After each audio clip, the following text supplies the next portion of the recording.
Asexual reproduction in animals, the parthenogenesis. First the contents, definition of parthenogenesis, then patterns of parthenogenesis, ameiotic parthenogenesis and meiotic parthenogenesis. So first the parthenogenesis. Students, पार्थिनो का लफ्ज़ी मतलब होता है version and genesis mean production, यानी कि एक animal जो है उसकी विदाउट फर्टिलाइजेशन जो रिप्रोड्यूस होने की कैपेबिलिटी है उसको हम क्या कहेंगे, पार्थिनोजेनेसिस है, यानी वर्जन प्रोडक्शन है विदाउट जो है वो फर्टिलाइजेशन अगर कोई एनिमल प्रोड्यूस हो रहा है।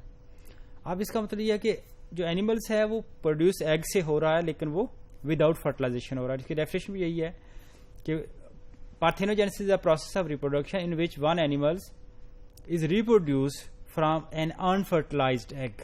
एक अनफर्टिलाइज्ड एग से क्या होता है कि एनिमल जो वो प्रोड्यूस हो जाता है।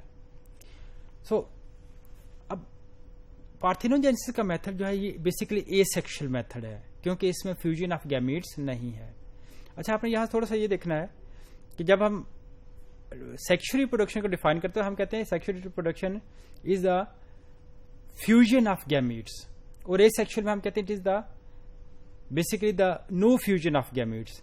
अच्छा, पार्थिनोजेनेसिस में गैमीट्स तो बन रहे हैं क्योंकि एग एक गैमीट है, लेकिन ये गैमीट आगे फर्दर क्या हो रहा है, फर्टिलाइज नहीं हो रहा है, यानी एग की फॉर्मेशन तो हो रही है, यानी गैमीट बन रहा है इस बल्कि उसकी आगे फर्दर फर्टिलाइजेशन नहीं हो रही है। इसलिए अगर हम फर्ज करें सेक्सुअल रिप्रोडक्शन की अगर हम ये डेफिनेशन करना चाहें कि sexual reproduction the process in which gametes are formed, तो ये गलत होगी क्योंकि गैमीट्स सेक्सुअल में तो बनते ही बनते हैं, ए सेक्सुअल में भी बनते हैं, पार्थिनोजेनेसिस के दौरान एक्चुअली जो बनते हैं। So egg is actually a gamete. Asexual reproduction में जो पार्थिनोजेनेसिस की है डिफरेंट पैटर्न्स हैं, यानी एग से आगे यंग वन डेवलप होने का जो है वो प्रोसेस विदाउट फर्टिलाइजेशन, इसके डिफरेंट पैटर्न्स हैं। दो पैटर्न ज्यादा इसमें कॉमन है, one is the ameiotic parthenogenesis and other one is the meiotic. यानी एमियोटिक यानी एक ऐसा पार्थिनोजेनेसिस का प्रोसेस जिसमें मियोसिस इन्वॉल्व नहीं है, यानी अगर पार्थिनोजेनेसिस में जो एग है वो विदाउट मियोसिस प्रोड्यूस हुआ है तो उसको हम क्या कहेंगे, ये एमियोटिक पार्थिनोजेनेसिस है। यानी अब देखें जब एग जो है अगर मियोसिस के बगैर पैदा होगा तो वो डिप्लॉयड एग होगा, क्योंकि मियोसिस में ही एक्चुअली क्रोमोसोम नंबर क्या होता है, हाफ होता है। हम सारे 2n हैं, एनिमल्स जितने भी हैं ऑलमोस्ट मैक्सिमम जो है वो डिप्लॉयड एनिमल्स हैं। तो जो एग होता है वो हैप्लॉयड होता है, एग भी हैप्लॉयड होता है, स्पर्म भी हैप्लॉयड होता है। दोनों के मिलने से दोबारा जब जाइगोट बनता है तो फिर जो n और n 2n हो जाता है, डिप्लॉयड हो जाते हैं वो अगेन। अब पार्थिनोजेनेसिस जो एमियोटिक पार्थिनोजेनेसिस है, अगर मियोसिस नहीं होगी तो एग हैप्लॉयड नहीं होगा बल्कि वो डिप्लॉयड एग प्रोड्यूस होगा, और वही डिप्लॉयड एग आगे फिर क्या करेगा, जब डेवलपमेंट स्टार्ट करेगा तो डिप्लॉयड ऑर्गेनिज्म जो उसको बनवा देगा। जैसा हमारे पास जो फ्लैट वर्म्स हैं, रोटीफर्स हैं, इंसेक्ट्स के अंदर जाओ, ये क्रस्टेशियंस वगैरह के अंदर जाओ, क्रस्टेशियंस भी एक्वेटिक हमारे पास जो वो आर्थ्रोपोड्स हैं।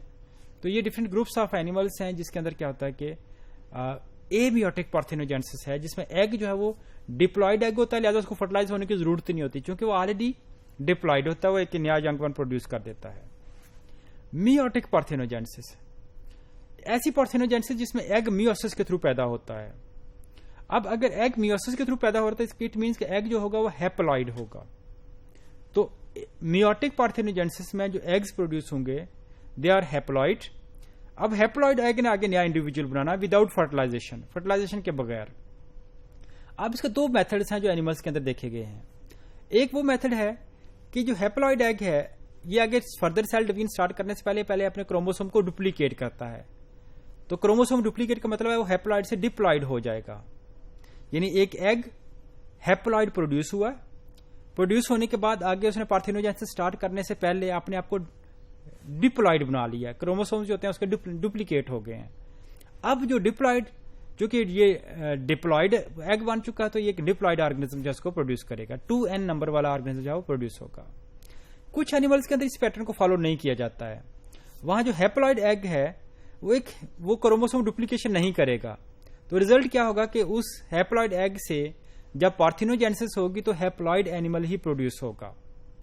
ये हैप्लॉयड एनिमल्स के एग्जांपल हमारे पास जैसे आपको पता हनी बीज का जो ड्रोन्स होते हैं, जो मेल हनी बीज होती हैं वो हैप्लॉयड होती हैं क्योंकि वो एक ऐसे एग से प्रोड्यूस होते हैं जो हैप्लॉयड होता है और विदाउट फर्टिलाइजेशन ही वो आगे एक नया जो है वो ड्रोन प्रोड्यूस करवा देते हैं। या so how egg is activated. अगर हम बात करें कि ये पार्थेनोजेनेसिस में एग कैसे एक्टिवेट हो रहा है, तो एग की एक्टिवेशन जो है ना, उसके 2-3 पैटर्न्स हो सकते हैं। एक ये हो सकता है, फिशेज के अंदर देखा गया है कि फिशेज में पार्थेनोजेनेसिस होती है। पार्थेनोजेनेसिस इस तरह से होती है कि एक फिश एग प्रोड्यूस कराती है और वो एग एक नई फिश में कन्वर्ट हो जाता है विदाउट फर्टिलाइजेशन। अच्छा, देखा यह गया कि जब वो एक एग जो है फिशेज में प्रोड्यूस होता है तो मेल फिश आकर वहां स्पर्म रिलीज करेगी। वो जो स्पर्म है वो एग की फर्टिलाइजेशन नहीं करेगा बल्कि जस्ट उसको एक्टिवेट कर देगा। तो यानी सम टाइम पार्थेनोजेनेसिस में स्पर्म्स जो होते हैं जस्ट क्या करते हैं, वो एक्टिवेशन इफेक्ट करेंगे। अगर ये स्पर्म कंबाइन कर गया एग के साथ तो फिर तो ये सेक्सुअल रिप्रोडक्शन हो जाएगी, पार्थेनोजेनेसिस नहीं होगी। लेकिन पार्थेनोजेनेसिस में क्या है कि एग जो है उसकी जस्ट स्पर्म उसको टच करेगा और उसके टच करने के साथ ही क्या हो जाएगा कि ये एग एक्टिवेट हो जाएगा और एक फिश बना देगा। वो ज्यादातर केसेस में जो एग्स होते हैं वो इन्वायरमेंटल फैक्टर या स्पॉन्टेनियस एक्टिवेशन होती है कि जो एग जो होता है वो खुद बखुद ही किसी स्पर्म के बगैर ही क्या करता है, एक्टिवेट हो जाता है। एग एक्टिवेट होने का मतलब यह है कि एग आगे डेवलपमेंट स्टार्ट कराएगा और एक नया एनिमल जो है वो बना देगा।